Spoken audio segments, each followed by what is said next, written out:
high tea. Thank you very much. Thank you, ma'am.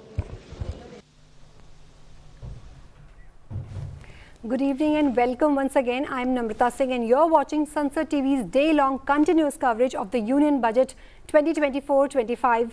Joining me is my colleague Preeti. Today, Finance Minister Nirmala Sitharaman presented the first full budget of Modi 3.0.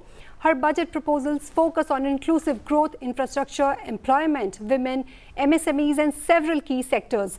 Prime Minister Narendra Modi also praised the Union Budget 2024, saying it will benefit all sections of the society and give an unprecedented push to jobs.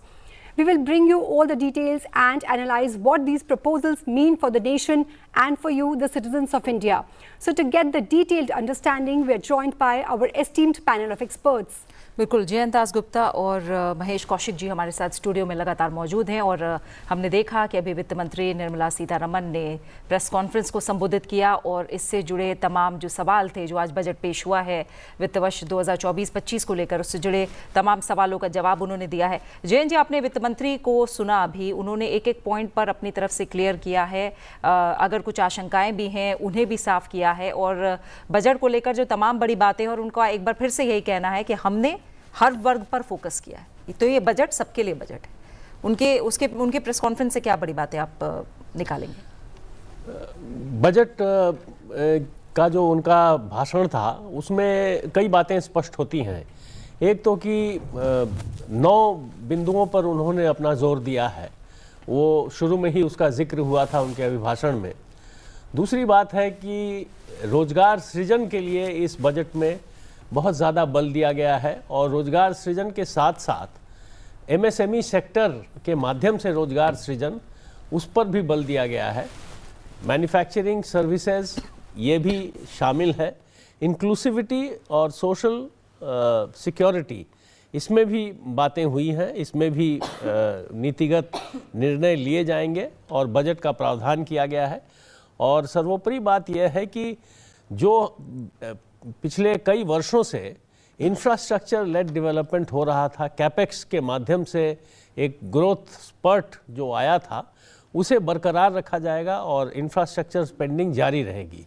लेकिन इसमें एक चीज़ है, इस बार की budget में सरकार ने यह स्पष्ट किया है कि प्राइवेट सेक्टर से भी उम्मीदें हैं, न सिर्फ रोजगार सृजन के लिए बल्कि इंफ्रास्ट्रक्चर में भी उनकी जो भूमिका है वो उसमें सक्रिय भाग लें।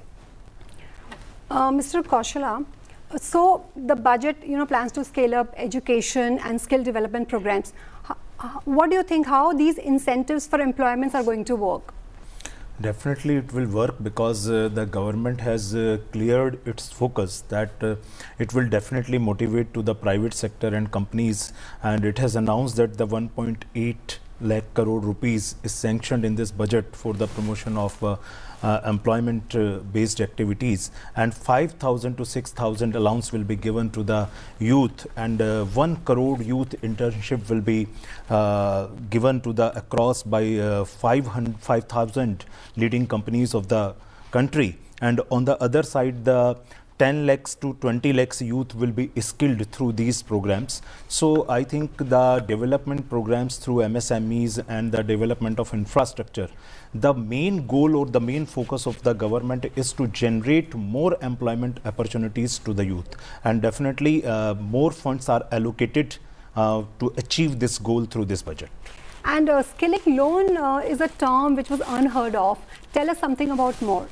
Yes, loans will be provided for the skill development in the youth, and that the skill development training centers will be opened through the government centers, and an Anusandhan National Research Fund is also announced by the government for the basic and prototype development of the research.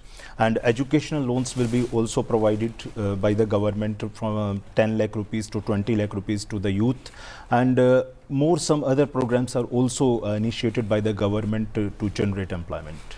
बिल्कुल, जयंत जी, आपने जो एक बड़ी बात कही कि private sector को भी कहीं ना कहीं ये मैसेज है कि अलग अलग सेक्टर्स में आपको भी आगे आना पड़ेगा अगर हमको 2047 तक विकसित राष्ट्र बनना है, आपकी भी बराबर की जिम्मेदारी बनती है।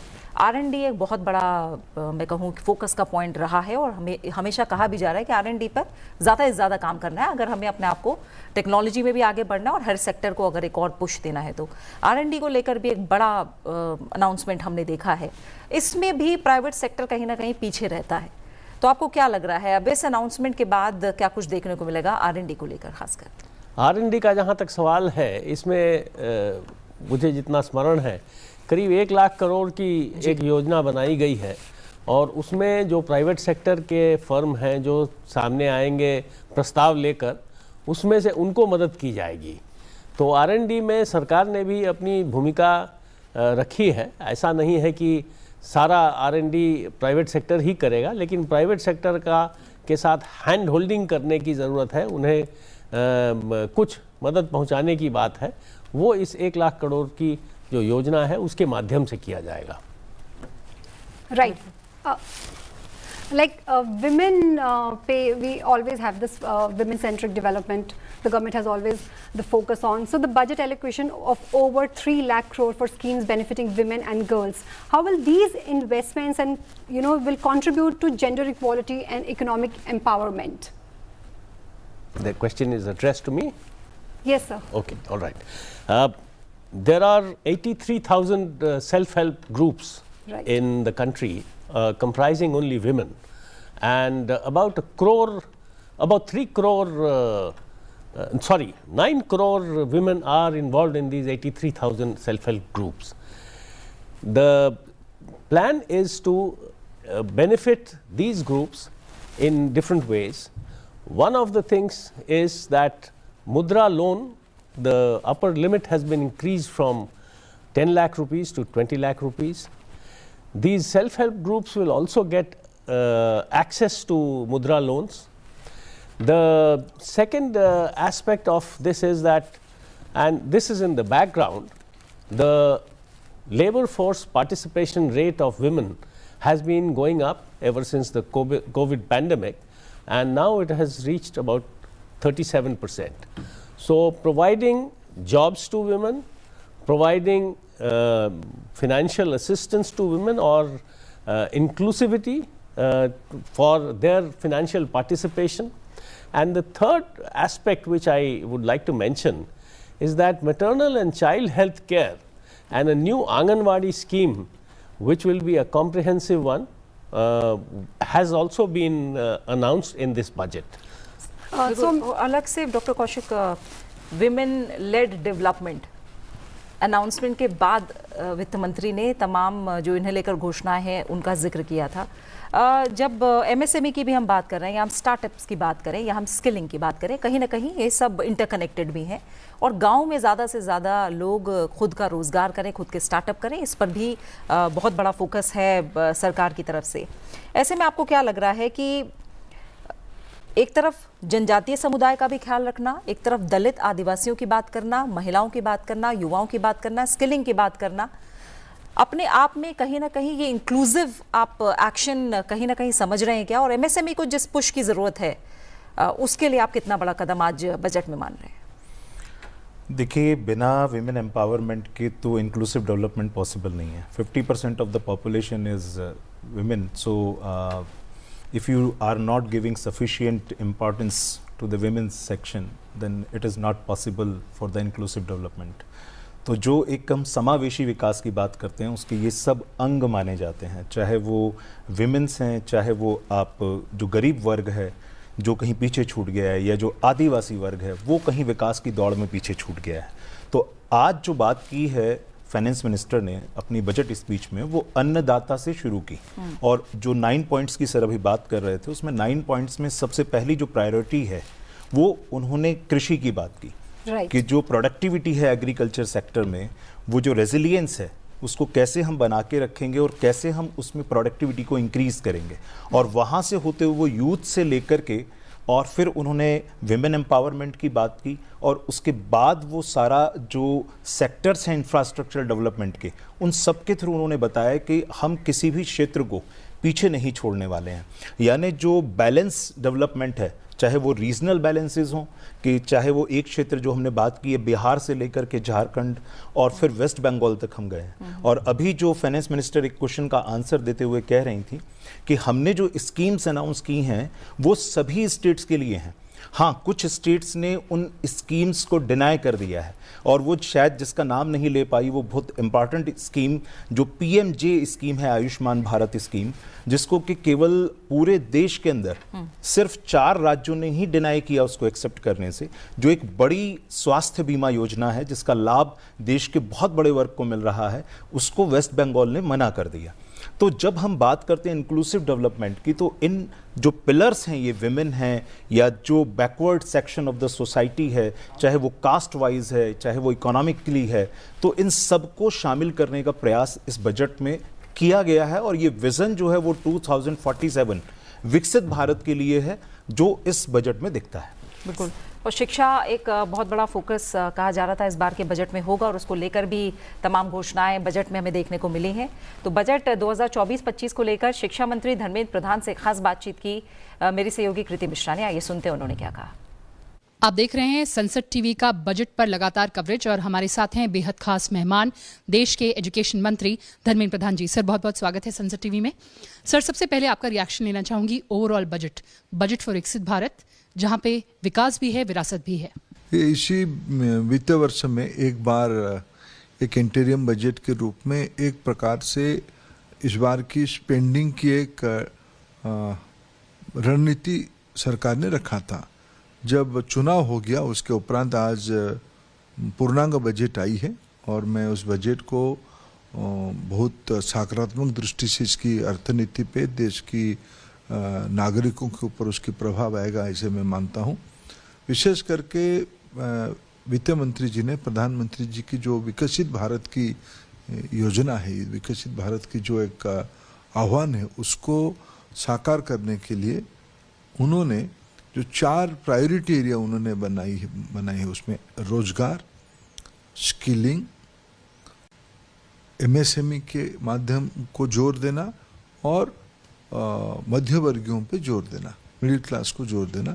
इस चारों में एक जो निजात निकलती है कि देश की अर्थनीति की जो विकेंद्रीकरण रणनीति है, इसकी सारे खर्चे की, सारे स्पेंडिंग की एक ट्रिकल डाउन इम्पैक्ट नीचे तक आएगी। विशेष करके अर्थनीति की जो छोटे स्टेक होल्डर है, एमएसएमई है, मुद्रा ऋण की जो लाभार्थी हैं, स्वनिधि की जो लाभार्थी हैं, इस बजट में नई सहकार नीति को महत्व दिया गया है, एफपीओ को महत्व दिया गया है, कृषि के ऊपर महत्व दिया गया है, प्रोडक्टिविटी, कृषि प्रोडक्टिविटी के ऊपर ध्यान दिया है। ये सारे में देश में बहुसंख्यक लोगों की जीवन में अर्थनीति के एक पॉजिटिव इम्पैक्ट आएगा, मैं उसमें मानता हूँ।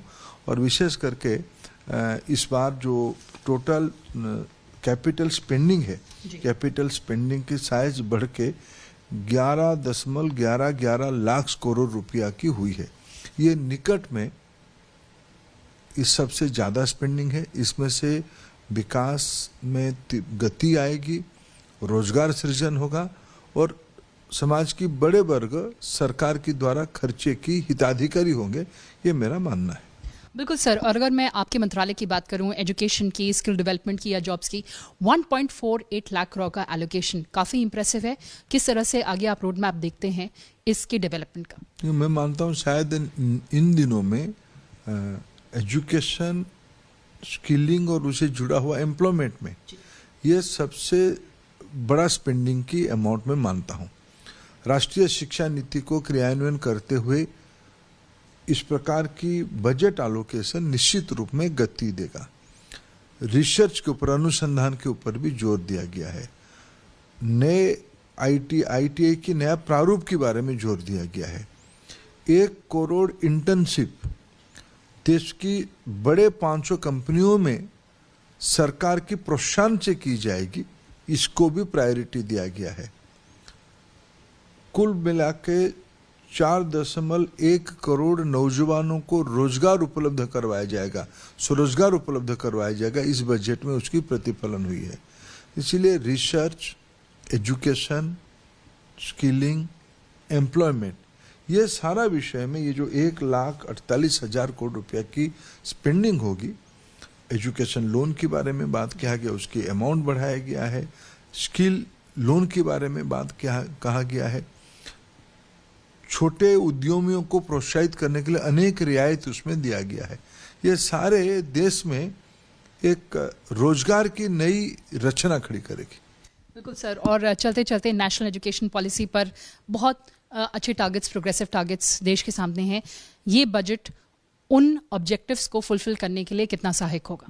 देखिए, नेशनल एजुकेशन पॉलिसी 21वीं सदी की नई पीढ़ी को तैयार करने के लिए एक दार्शनिक तत्व है, फिलोसॉफिकल डॉक्यूमेंट है। ये सारे विषय तब संभव होगा उसके लिए पर्याप्त बजट एलोकेशन होगी। आज की जो बजट की मैं प्रारंभिक प्रतिफलन वित्त मंत्री जी के भाषण के माध्यम से समझ पाया, उस दिशा में ये कदम है। बिल्कुल, बहुत बहुत धन्यवाद संसद टीवी से बात करने के लिए। कैमरा पर्सन डीके पांडे और कैमरा असिस्टेंट संदीप के साथ कृति मिश्रा, संसद टीवी। और तमाम खास मेहमान जुड़ रहे हैं जिनसे हम आज बजट को लेकर प्रतिक्रिया ले रहे हैं। इस समय देवेंद्र नारंग हमारे साथ जुड़े हैं, जो कि कंट्री हेड हैं इंडिया रिन्यूएबल एनर्जी के। देवेंद्र नारंग जी, बहुत बहुत शुक्रिया आपका संसद टीवी के साथ जुड़ने के लिए। अगर हम रिन्यूएबल एनर्जी सेक्टर को देखें तो 19,100 करोड़ रुपए एलोकेट किए गए हैं, जो कि 2023-24 में अगर हम देखें तो तब 12,850 करोड़ रुपए कुछ एस्टिमेट था। यानी लगातार हम ये बात कर ही रहे हैं कि रिन्यूएबल एनर्जी, ग्रीन एनर्जी को लेकर फोकस सरकार का बना हुआ है। इस बजट में कितनी उम्मीदें पूरी हुई हैं?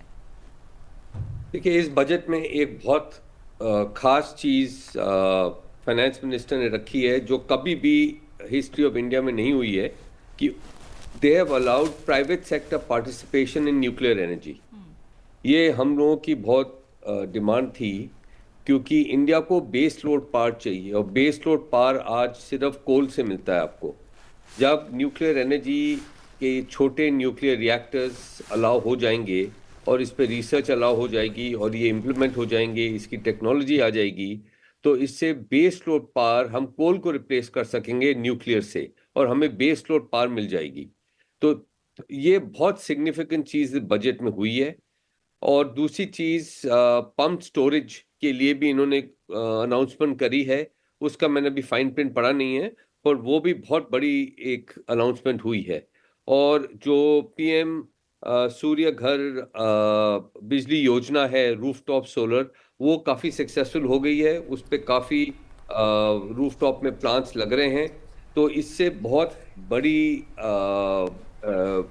मूव हुई है न्यूक्लियर एनर्जी के ऊपर, और न्यू टेक्नोलॉजी के ऊपर भी आज अनाउंसमेंट हुई है। तो सारे सेक्टर से आज अगर आप देखें तो आज रिन्यूएबल एनर्जी की बहुत बड़ी अनाउंसमेंट हुई है। और ये और उन्होंने फाइनेंस मिनिस्टर ने एक और बेस लोड पावर की भी अनाउंसमेंट करी है, based on new critical coal plant, NTPC और बहेल के बीच में जॉइंट वेंचर, वो भी कोल की पोल्यूशन रिड्यूस करेगा। तो रिन्यूएबल एनर्जी में बहुत इन्वेस्टमेंट पिछले सालों में आई है, और अब मेरी ये उम्मीद है कि और इन्वेस्टमेंट पेंशन फंड से, सॉवरेन फंड से इंडिया में कंटिन्यूसली आती रहेगी। बिल्कुल। इसके अलावा आपने क्योंकि सोलर एनर्जी का जिक्र किया है, तो इसके बारे में भी हम थोड़ा अगर बजट की भाषा में बात करें तो ये दिख रहा है कि डिटेल्स ये शो कर रही हैं कि गवर्नमेंट ने 8,500 करोड़ रुपए लगभग सोलर पावर ग्रिड के लिए दिए हैं, जबकि टोटल अगर हम सोलर एनर्जी सेगमेंट की बात करें तो उसे 16,394 करोड़ का एलोकेशन कम से कम इस साल हुआ है। जाहिर तौर की बात है कि अगर एनर्जी ट्रांजिशन की बात करें, थोड़ा क्रिटिकल है और इसको एक बड़े सपोर्ट की भी जरूरत है। तो इसे आप काफी मान रहे हैं, अच्छा मान रहे हैं? बिल्कुल, आपने बहुत अच्छा पॉइंट रेस करा है कि आज देश में सोलर प्लांट और विंड प्लांट बहुत लग रहे हैं। हमें जो सबसे ज़्यादा इशू आ रही है इवैक्यूएशन ऑफ पावर की आ रही है, कि आप प्लांट तो लगा देते हैं बट वहाँ पे ग्रिड एकदम से नहीं मिलती, और उस ग्रिड को लाने में टाइम लगता है। तो ये जो इन्होंने 8,500 करोड़ अनाउंस करे हैं सोलर इवैक्यूएशन ग्रिड के लिए, इससे भी बहुत फर्क पड़ेगा। बिल्कुल। और थोड़ा जो आपने सूर्य घर के बारे में बात की, इसके बारे में थोड़ा डिटेल से अगर आप समझा पाए हमें। इसमें गवर्नमेंट ने ये करा है कि 300 यूनिट हर महीने जो रूफटॉप लगाएगा वो उसको फ्री मिल जाएगा। तो ये तो होना ही चाहिए, हर घर में रूफटॉप सोलर होना चाहिए। इसमें कोई टेक्नोलॉजी की ज़रूरत नहीं है, ओवरसीज से इंडिया में सारी टेक्नोलॉजी है, इंडिया में मॉड्यूल्स बन रहे हैं। और ये छोटे से छोटे मकान में 2-3 लाख में, 2 लाख रुपए में, 1.5 लाख रुपए में, अगर बड़ा मकान हो तो ज़्यादा पैसे लगते हैं, तो उसमें ये प्लांट लग जाते हैं और 2-3 महीने में ये प्लांट लग जाते हैं। और इससे बहुत फ़ायदा होगा, बिकॉज कम से कम हर घर में 300 से 600 रुपए की बिजली की इलेक्ट्रिसिटी बिल की सेविंग हो जाएगी। और ये फ्री पावर है, तो आप लगाते जाइए और आपको इसकी एनर्जी मिलती जाएगी। फिर इन्होंने और जो एक्सेस पावर है वो आप ग्रिड में वापस डाल सकते हैं। तो ये तो बहुत अच्छी स्कीम है, तो होनी चाहिए। और ये इसमें काफ़ी लोग अपने फार्म हाउसेज में, सब लोग अपने घर में ये लगा रहे हैं। Yeah, Preeti, let me bring in Mr. R. Gopalan. He's former Secretary, Financial Services, Ministry of Finance, Government of India. He's joining us virtually. Mr. Gopalan? So one aspects deal with the common man, but you know, when we look at the larger economic framework, there's significant spending on infrastructure and a big push for MSMEs. How do you view these aspects?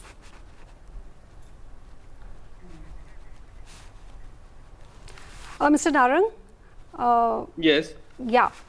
So, you know, I was asking that, you know, one aspect of this budget deals with the common man, but when we look at the larger economic framework, there's significant spending on infrastructure and a big push for MSMEs. How do you view these aspects? See, I think MSME push is very important. I think they have given a guarantee scheme for MSME sector.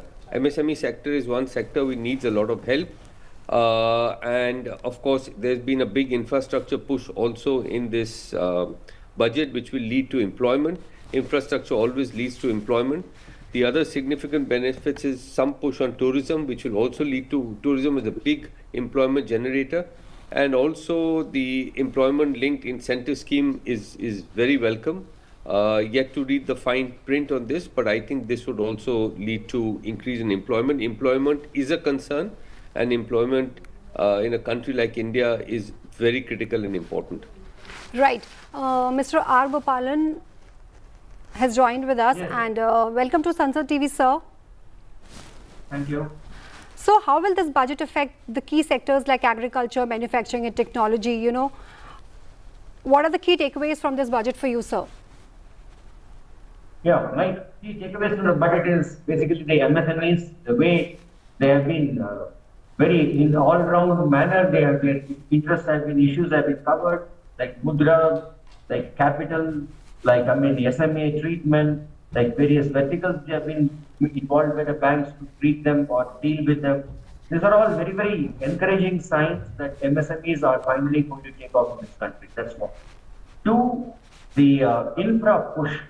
There has been a continuing aspect that's been going on the last about 3 years, but the government's steadfastness in doing this is something which is very, very good, especially in the face of the fact that private investment in infrastructure is not taking place so much.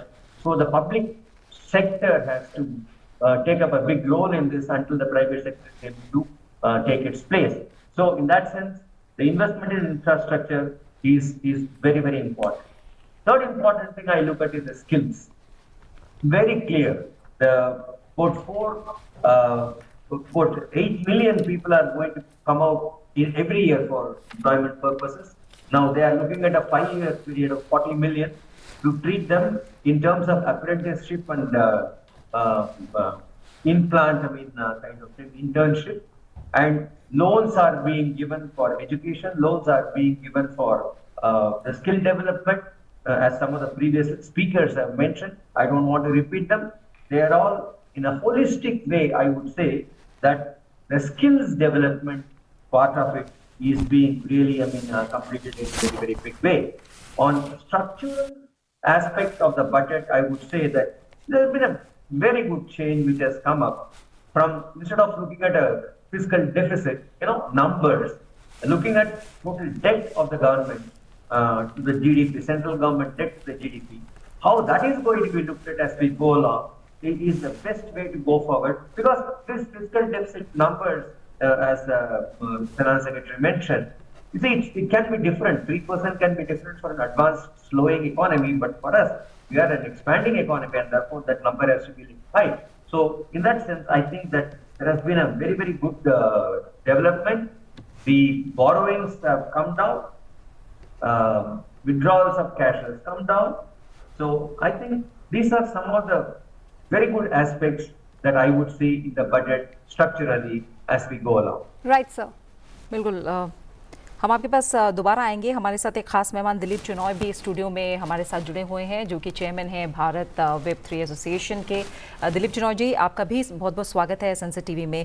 अगर technology की बात करें तो लगातार सरकार यही कहती रही है कि एक तरह से ऊर्जा का काम करेगी, एनर्जी का काम करेगी, इंडियन इकोनॉमी को टेक्नोलॉजी कहीं ना कहीं इस तरह का सपोर्ट देगी, और प्राइवेट सेक्टर को एनकरेज करने की बात कही गई है, खासकर डीपीआई एप्स की जब हम बात करें कोर सेक्टर्स में।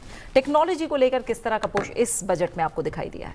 तो अगर आप बजट देखें तो टेक्नोलॉजी का पुश पूरे बजट के अंदर है। अगर आप देखें तो एग्रीकल्चर में उन्होंने बोला हम एग्रीकल्चर स्टैक जो डेवलप कर रहे हैं उसको लेके आ रहे हैं, ई-नैम, वो भी टेक्नोलॉजी है। अगर आप दूसरा देखें जो उन्होंने बजट में कहा था कि ये 32 क्रॉप्स के हम क्लाइमेट रेजिस्टेंट तरीके से वो करेंगे, वो भी टेक्नोलॉजी है। R&D के लिए अगर आप देखें तो R&D में एक स्पेस रिसर्च के लिए एक काफ़ी आउटले दिया हुआ है, जो 1 लाख करोड़ का जो अनुसंधान जो फंड है उसको भी ऑपरेशनल करने का एक बोला गया है। और एक पूरा सेक्टर है, 9 पिलर्स ऑफ द बजट है, एक पिलर पूरा इनोवेशन, रिसर्च एंड डेवलपमेंट पे है। अगर आप स्किल्स डेवलपमेंट में भी देखें, वहाँ पे भी वित्त मंत्री ने एक मैचिंग प्लेटफॉर्म और एक स्किल इंडिया प्लेटफॉर्म की बात की है।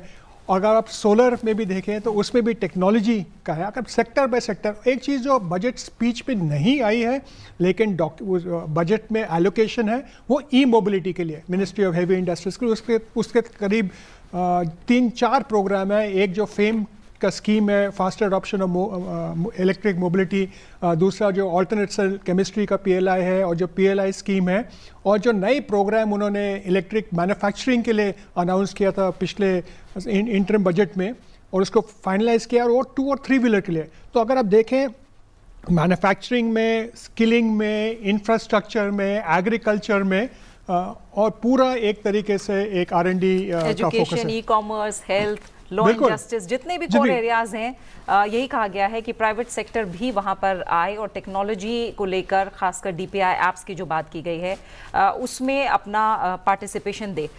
कितनी ज़रूरत है इस समय प्राइवेट सेक्टर को आगे आने की, जिसके लिए लगातार सरकार ज़्यादा जोर दे रही है? देखिए, प्राइवेट सेक्टर जो पूरा जो गवर्नमेंट ने नेशनल प्रोग्राम्स किए हैं, अगर आप देखें तो जो हमारा GST पोर्टल है वो भी प्राइवेट सेक्टर के द्वारा किया गया था, जो आधार पोर्टल है वो भी प्राइवेट सेक्टर के द्वारा किया गया था, जो सारे बैंकिंग सिस्टम्स और एप्स है वो सारे प्राइवेट सेक्टर के साथ एक पार्टनर है। ई-सेवा केंद्र हैं, कॉमन सर्विस सेंटर्स हैं, तो प्राइवेट सेक्टर को एक तरीके से बहुत इसमें इन्वेस्ट करना चाहिए। और सबसे बड़ी बात जो डिजिटल इंफ्रास्ट्रक्चर को एक तरह बढ़ावा देने के लिए इंडिया में है, जो वो एंजल टैक्स स्टार्टअप्स में हटाया है और स्टार्टअप्स के लिए जो सुविधा दी है, तो इसको बहुत इनकरेज करेगा, क्योंकि आज के जो युवा हैं उनको एक तरीके से डिस्ट्रक्ट करने की एक आदत है। तो जितने भी हम नेशनल प्रोग्राम्स देख रहे हैं, चाहे एग्रीकल्चर में हो, हेल्थ हो, जुडिशरी में हो, एजुकेशन में हो, स्किलिंग में हो, उनके लिए वो एप्स बना करके, और पूरा जो अर्बन डेवलपमेंट और रूरल डेवलपमेंट में जो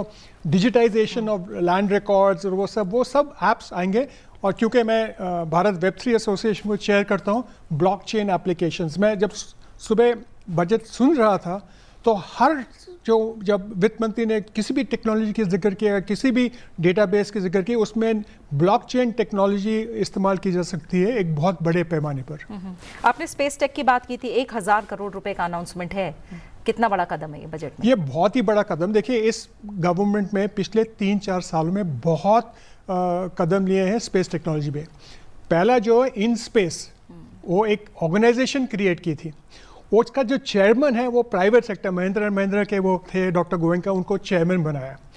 अगर आप पिछले टाइम देखें तो प्राइवेट सेक्टर ने पिछले महीने ही first private sector rocket launch, अगर आप देखें तो सैटेलाइट्स, तो ये बहुत ही बड़ा कदम है। और इसरो जो है अगर आप देखें तो टूल रूम भुवनेश्वर ने भी मंगलयान में और चंद्रयान में एक तरीके से काफ़ी कंट्रीब्यूट किया था। और प्राइवेट सेक्टर ने सारे जो इसरो के स्पेस प्रोग्राम और प्राइवेट सेक्टर अपने आप भी इसमें कोऑर्डिनेट कर रहा है। और मेरे ख्याल से ये 1000 करोड़ जो स्पेस के लिए है वो पहला कदम है, आगे जा करके आप और देखेंगे।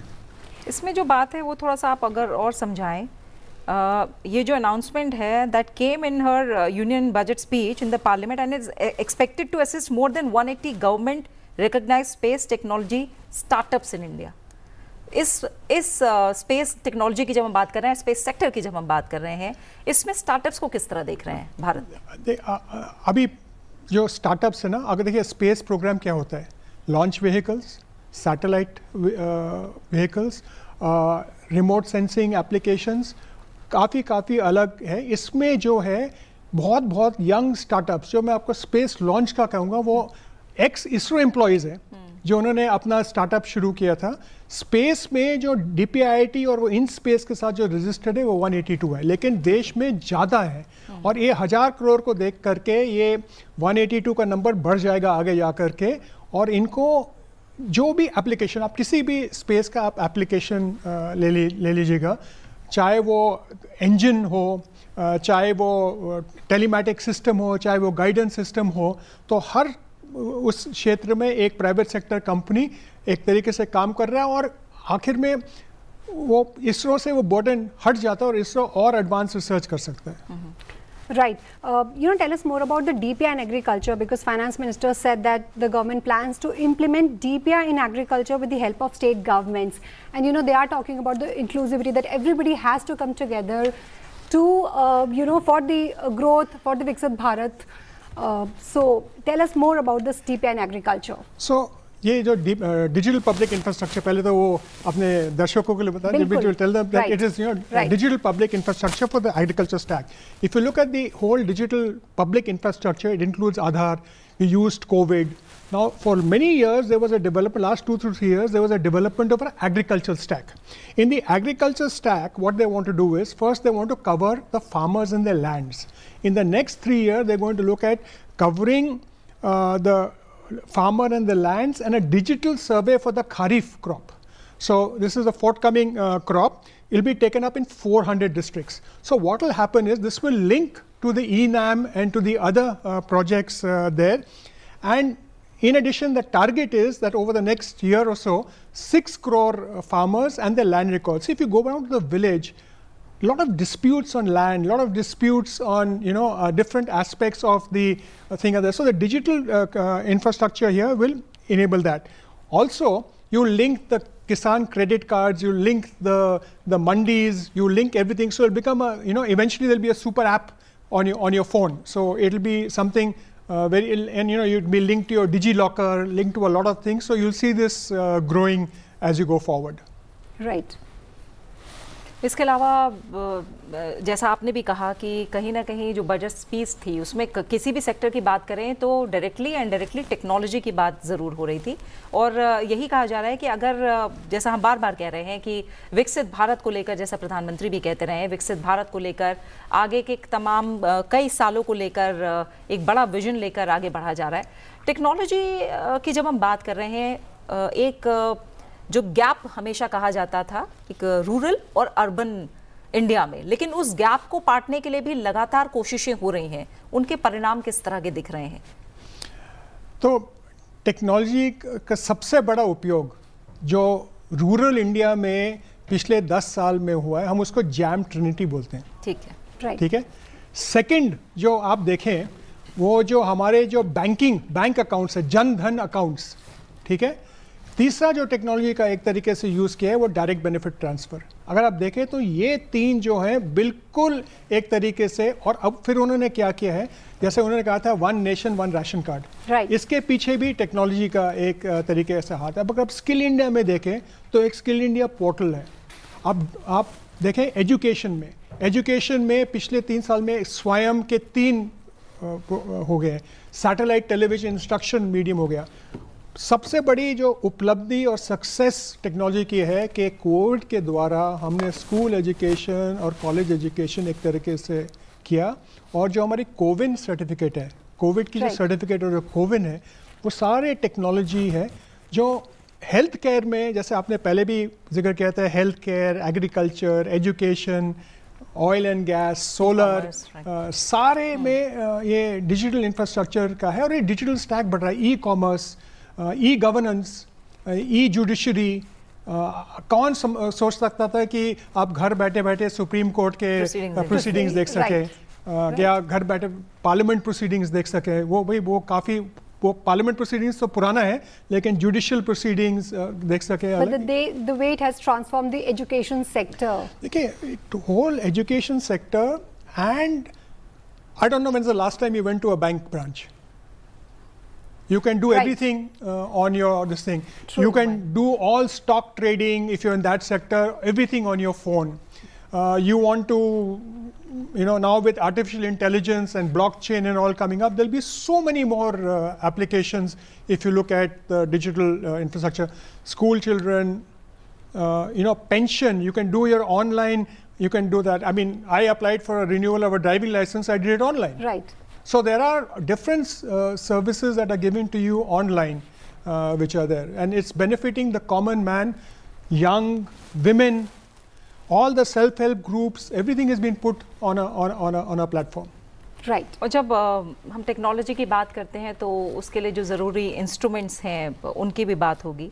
अगर आईटी और इलेक्ट्रॉनिक्स की बात करें तो कस्टम ड्यूटी तमाम चीज़ों पर घटाई गई है, इसकी भी डिमांड काफ़ी समय से की जा रही थी। नहीं, एक थोड़ा सा मैं आपको बता दूं कि पूरे आईटी सेक्टर में और मोबाइल सेक्टर में 3 चार्ज इंटरप्ले कर रहे हैं। ठीक है। पहला जो था उनमें एक पीएलआई स्कीम था, ठीक है, और पीएलआई स्कीम के अंदर एक फेज्ड मैन्युफैक्चरिंग प्रोग्राम है। जो फेज्ड मैन्युफैक्चरिंग प्रोग्राम में 2 पहलू थे। एक तो हम टेम्पररी जो फिनिश प्रोडक्ट है उसके ऊपर ड्यूटी बढ़ाएंगे, दूसरा जो कंपोनेंट्स हैं उस पे भी हम ड्यूटी बढ़ाएंगे, ठीक है। तो पहला जो उन्होंने मोबाइल फ़ोन पे ड्यूटी बढ़ाया, इस बजट में उन्होंने ड्यूटी घटा दिया, बिकॉज उनको कह रहे हैं कि अभी आप मैन्युफैक्चर कर रहे हो, आप थोड़ा कॉम्पिटिटिव बनो। दूसरा जो कंपोनेंट्स है, और अगर आप टीवी के साथ देखें फ्लैट स्क्रीन्स वगैरह, और अगर आप उसके नीचे देखें तो PCBs, fully populated PCBs, copper, अगर आप वो देखें तो वो भी एक तरीके से उन्होंने घटाया है। लेकिन सबसे बड़ी बात इस बजट में है कि इलेक्ट्रॉनिक सेक्टर में, क्योंकि आईटीए एग्रीमेंट है, इंटरनेशनल टेक्नोलॉजी एग्रीमेंट है, उसको एक तरीके से कैसे करें। और जो इन्वर्टेड ड्यूटी स्ट्रक्चर है, वित्त मंत्री ने अपने बजट स्पीच में भी बोला है कि हम कस्टम्स ड्यूटी 6 महीने में रिव्यू करेंगे। ठीक है। तो ये एक इमीडिएट जो ज़रूरी था, पीएमपी और जो पीएलआई स्कीम, और उसमें जो दिक्कतें आ रही थी उसके उनको एड्रेस करने के कदम लिए उठाए अभी गए आप हैं, देखेंगे जिसको 6 महीने में फिर से एक बार रिव्यू किया जाएगा कस्टम ड्यूटी को लेकर जो कदम उठाए गए हैं। और आइए अब हम कुछ और प्रतिक्रियाएं सुनते हैं। बजट को लेकर केंद्रीय टेक्सटाइल मंत्री गिरिराज सिंह से खास बातचीत की है मेरी सहयोगी कृति मिश्रा ने। आइए सुनते हैं उन्होंने क्या कहा। आप लगातार देख रहे हैं संसद टीवी की खास पेशकश आज के बजट पे, और हमारे साथ हैं बेहद खास मेहमान, देश के टेक्सटाइल मंत्री गिरिराज सिंह जी। सर, स्वागत है आपका संसद टीवी में। सर, सबसे पहले रिएक्शन लेना चाहूंगी, प्राइम मिनिस्टर मोदी की सरकार का ये लगातार कंसेक्यूटिव तीसरा बजट किस तरह से देखते हैं, क्या है पहला रिएक्शन? देखिए, मोदी जी ने जो पिछले 19 से 24 में एक सेट किया कि ये 4 पिलर खड़ा किया, महिला, युवा, किसान और मजदूर। इसी 4 पिलर पर सभी स्टेक होल्डर को रखा है। आप देखें कि इंडस्ट्री को, एमएसएमई को जो जोड़ा है इन्हीं 4 पिलर को मजबूत करने के लिए, इंडस्ट्री को जोड़ा है इसी 4 पिलर को मजबूत करने के लिए, और युवाओं को रोजगार देने के लिए उन्होंने जो इंटर्नशिप रखा है उससे कई बार आप देखते होंगे कि आईआईटी के लड़के जब इंटर्न करने जाते, मैनेजमेंट के लड़के जब इंटर्न करने जाते, तो उसी संस्थान में उसके काम को देख करके वहीं रह जाते। तो एक काम मिलेगा, काम के साथ उनको स्टाइपेंड मिलेगा, स्टाइपेंड और काम सीखते सीखते रोजगार भी मिलेगा। ये 4 पिलर पर उन्होंने रखा है और इसमें पूर्वांचल को एक विशेष रूप में, पूर्वांचल को, चाहे बिहार हो, चाहे झारखंड हो, चाहे उड़ीसा हो, चाहे आसाम हो, प्रधानमंत्री शुरू से कहते हैं कि देश के विकास पूर्वांचल के विकास के बगैर संभव नहीं है। तो ये बिहार पूर्वांचल का गेटवे है, आसाम, उड़ीसा सबके लिए उन्होंने किया है, झारखंड सबकी बात रखा है। तो ये जो इस बार मैं अगर कहूँ तो ये बजट को अगर मार्क्स दिया जाए तो मैं तर्क के साथ कह दूंगा कि 10 में से 10.5 नंबर मिलना चाहिए, क्योंकि कोई वर्ग नहीं छूटा है। जहां तक विपक्ष का सवाल है, विपक्ष के पास कुछ कहने को नहीं है। मैं पहले आपके सामने रखता हूं, आप भी पूछना चाहेंगे तो पूछ सकते हैं कि आंध्र प्रदेश को क्यों लिया। तो आंध्र प्रदेश के विभाजन के समय एक पैकेज कहा गया था। मोदी जी ने वाईएसआर सरकार को भी, जगन जी के सरकार को भी उन्होंने काफी मदद की उसी पैकेज के तहत। इस बार भी तो कांग्रेस बताए, जो कहे स्टेटमेंट कि नहीं मिलना चाहिए आंध्र के विकास के लिए, आंध्र के पैकेज के लिए, क्या उसके कैपिटल टाउन को नहीं डेवलप करना चाहिए, क्या उसके इंफ्रास्ट्रक्चर को नहीं डेवलप करना चाहिए। तो ये कांग्रेस के पास कुछ कहने को नहीं, और कहना है तो कहे कि आंध्र को नहीं मिलना चाहिए। दूसरी बात रह गई बिहार की। बिहार 2000 में विभाजन हुआ झारखंड और बिहार का। दोनों सदन, वहां अपर हाउस लोअर हाउस दोनों है, दोनों से पास हुआ। लालू यादव, कांग्रेस, सभी मिलकर के कम्युनिस्ट बिहार को विशेष राज्य का दर्जा दिया जाए।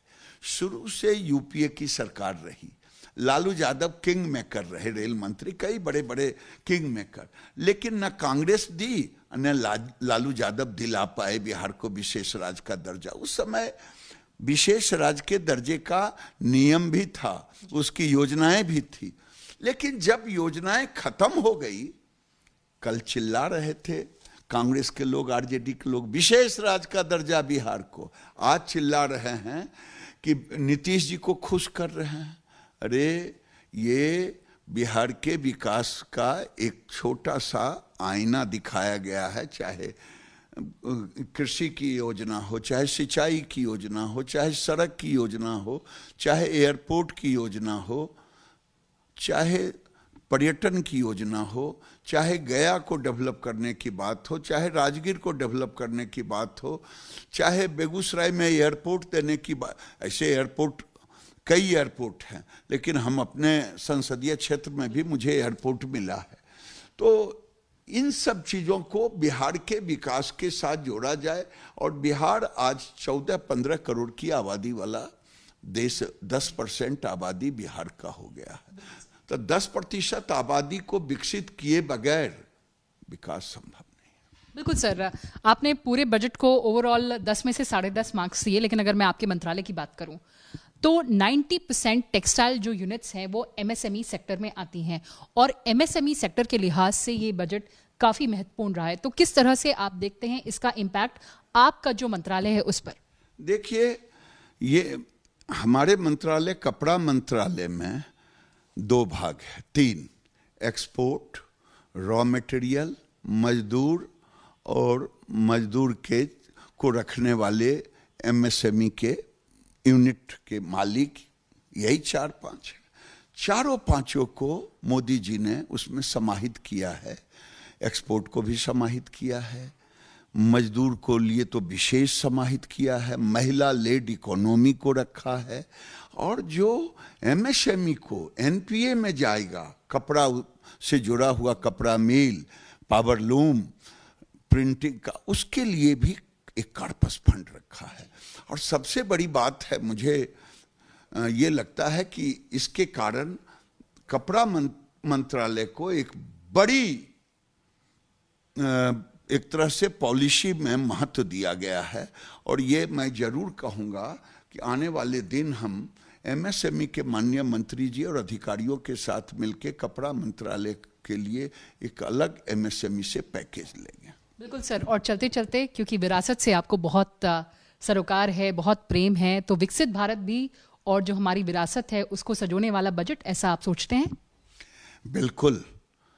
शुरू में ही कहा कि हम जो बजट बनाते हैं विकास को भी लेते हैं, विरासत को भी लेते हैं। तो आपने देखा होगा गया के विष्णुपद को लिया, ये विरासत है। तो एक ही नहीं, राजगीर को लिया, देश के कई भागों को लिया, तो विरासत को भी लिया है, विकास को भी लिया है।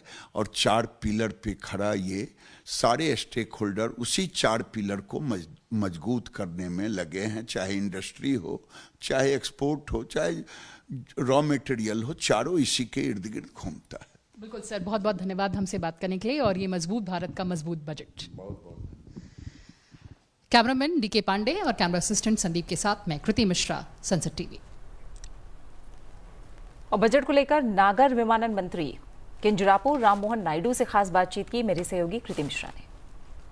Hello and welcome viewers. You're watching the continuous coverage of budget on Sunset Television, and joining us right now is a very special guest, Civil Aviation Minister of the country, Mr. Rammohan Naidu. Sir, welcome to Sunset TV and thank you so much for joining us. And before I begin talking about civil aviation, of course, I have to talk about Andhra Pradesh, the biggest bonanza that Andhra Pradesh got. Of course, there were bifurcation issues. It impacted the finances of your state. You started on deficit. Now that today, after the announcement of budget, 15,000 crore for rebuilding the capital of Andhra Pradesh, Amravati, how do you see it for the people of Andhra Pradesh? Well, you have mentioned one side of it, which was the bifurcation. But where Andhra took a huge punch was the last 5 years under the rule of Jagan Mohan Reddy. And the way he has destroyed the state, he has destroyed the public institutions, the law and order position of the state, the financial crisis that he created, the corruption that has happened. So the last 5 years have been a very horrible period for Andhra Pradesh. And this was actually seen by both our Prime Minister Modi ji and our leader of a party, Chandrababu Naidu ji, and they all came to a conclusion that if Andhra has to come out of this crisis, come out of this position and be a strong state in the country, then we all have to get together. And that is how the NDA alliance formed. And when the NDA alliance formed and Chandrababu ji, Pawan Kalyan and Modi ji, all of these three came together and they toured across the state.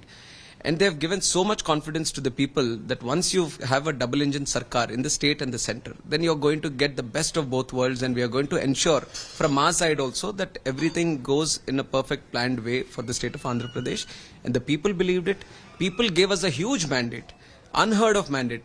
I would say that in independent India, no state would have got this kind of result. That result was achieved in Andhra Pradesh.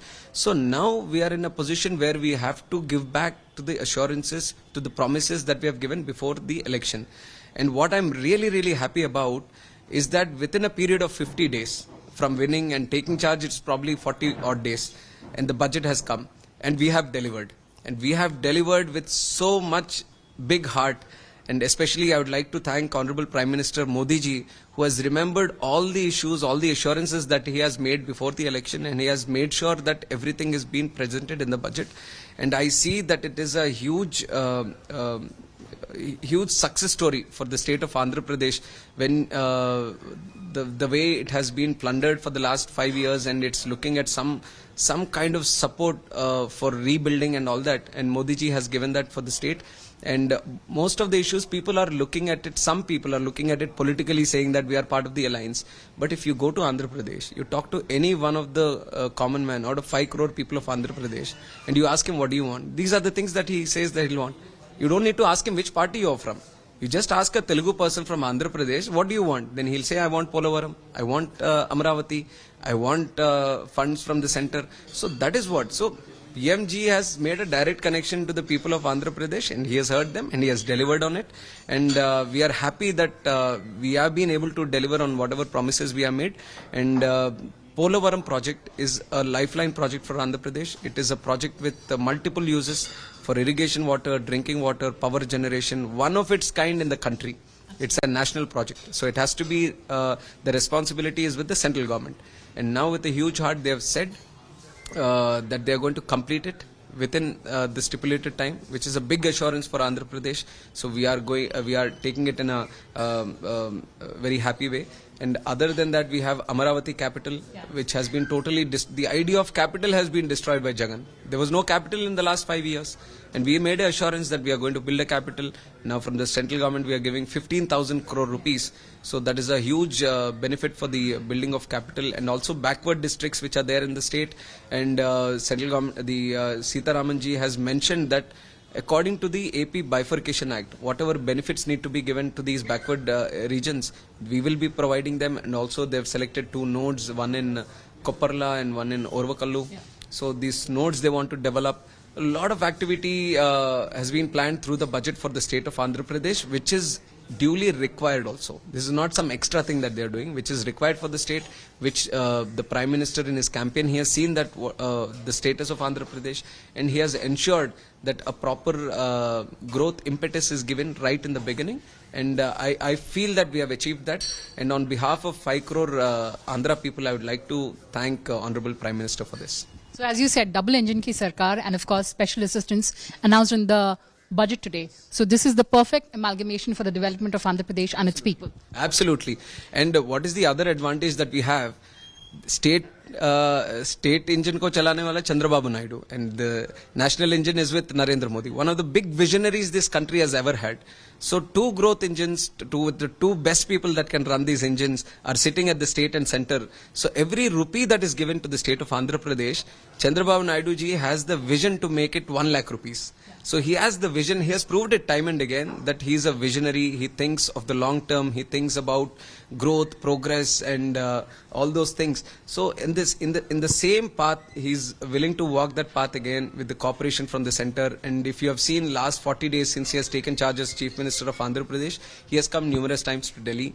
He has met the Prime Minister. He has met all the necessary ministers. He has made his story clear to them that what is required for the state of Andhra Pradesh. What we are happy about is the kind of response center is giving back to us. They are ensuring that the needs of Andhra are properly met and they're delivered. And we are very happy with the way the state and center are combinedly working together for the progress of Andhra Pradesh. Absolutely, there's perfect amalgamation, but I'll talk about your ministry as well. There was a booster shot announced in the budget for maintenance, repair and overhaul in the aviation sector. And of course, this has been the focus of the government, Aam Aadmi Hawai Yatra. There's a lot of focus on enhancing the connectivity and expanding the network of airports across the country. Going ahead, how are you going to implement this? So one of the biggest boosts that we have received in this budget is the, like you have rightly said, is the MRO industry within the civil aviation. MRO has been kept hidden for some time now. And the problem that it has created is that the airlines and the aircrafts are preferring to go to other countries to get their maintenance done, to get their repair done. And we are losing a huge amount of revenue that comes from the MRO industry.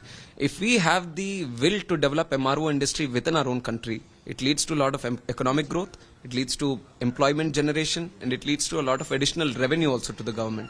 So now the focus has been rightly put on this, and Sitaramanji has mentioned that we want to make it one of the best in the world, the MRO industry in the country. And for that she is ensuring that the customs duty gets reduced, and the warranties that are required for the importing of things and all, that is also improved, so that the domestic MRO sector gives a huge push. And I'm really thankful that this MRO industry is being focused on and is getting highlighted today, because it has a huge potential, not as a domestic market. I'm thinking on long term where I can bring in aircrafts from across the country here and get them maintained and serviced here. So that is going to give a huge boost. Other than that, like you have said, the last 10 years, one of the best success stories that the country has seen is civil aviation. Yes. From 74 airports, it was the long-term vision of Honorable Prime Minister Modi ji, who has said that I want to build airports in tier 2 and tier 3 cities also. We have reached up to 157 airports. We have doubled them.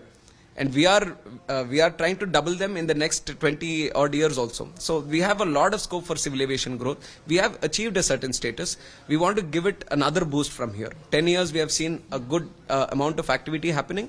And like you have said, we want to build more airports. We want to build more additional terminal capacity in the existing airports.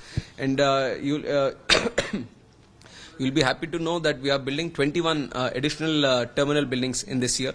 We'll be increasing our terminal capacity by 65 million people per annum, which is a huge thing for a country like India. And we have aircrafts order of 1,200 which is the highest globally also. We are the number one country in ordering aircrafts also today. So civil aviation, right moves are being made, right policies are being made, and there are right people in the right place, I believe. So there is a lot to gain from it. And also in civil aviation, one more thing which is slightly kept aback is drone industry. Yeah, that's right. Drone industry for the future has one of the biggest potentials to become. It has the power to connect with other ministries also and provide solutions, technological solutions for numerous problems in the country. So we want to promote drone in a big way. And in this budget also, we have received a PLI scheme where they are encouraging manufacturing of more drones. You will be knowing that the import of drones is banned in this country. You can't get any drone from any other country. You have to buy a drone. If you want to use a drone, you buy a drone which is made in India, which is very good for local domestic production. Based on that, we want to link it up with PLI. It has been done before, 3 years has done, so we need another scheme. So that has been brought in this time also. And by 2030, we want to be the global leaders in drone manufacturing also. So we have a vision right now. Yes. We have a vision, we want to follow it. The whatever activity needs to be supported from the budget side is being given the push also. So I'm seeing great things happening in the civil aviation industry. Well, absolutely, and it will have multiplier impact on the other sectors of the economy. And I do hope that that vision turns into reality. On that note, thank you so much for talking to us, and all the very best for all your future endeavors. Thank you so much. Thank you. With camera person DK Pandey, I'm Kruti Mishra signing off for Sunset TV. So I have with